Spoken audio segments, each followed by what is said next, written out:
Un cabinet d'architecte pas comme les autres. Il est à l'image des maisons que Sylvain Goujon construit. Bois, grandes baies vitrées et matériaux naturels, cet architecte veut faire du développement durable sa spécialité.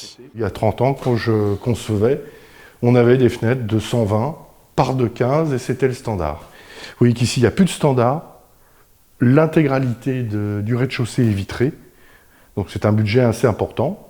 Mais c'est un plaisir de vie, c'est de la lumière. Les menuiseries, c'est des menuiseries bois alu, donc des bonnes performances thermiques. Sylvain Goujon a vu son métier évoluer. Avec la crise économique et une réglementation toujours plus contraignante, les architectes ont dû s'adapter. Les budgets, effectivement, sont beaucoup plus serrés qu'avant. Les gens, le pouvoir d'achat, on le sait bien, n'est plus le même.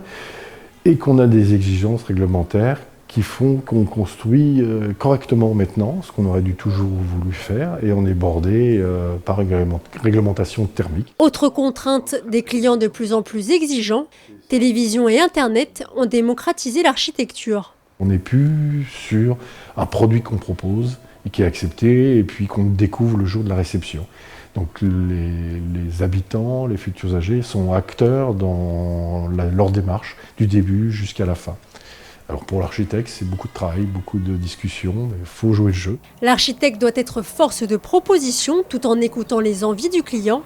Comme avec Nicole Lator, Sylvain Goujon a su convaincre sa cliente de construire une maison face au soleil et non à la rue. Une implantation particulière qui rompt avec les habitudes. Au début réticente, l'intervention de l'architecte a fini par convaincre cette Iranienne. Je l'ai un petit peu embêtée pour faire des plans parce que je ne comprenais pas tellement la disposition de la maison. Et puis, au fur et à mesure, on s'est décidé ensemble et ça a donné cette petite maison sympa. Pour être toujours plus accessible, l'Ordre des architectes a organisé un week-end porte ouverte dans toute la France. 4 professionnels valdoisiens se sont prêtés au jeu pour sa première édition.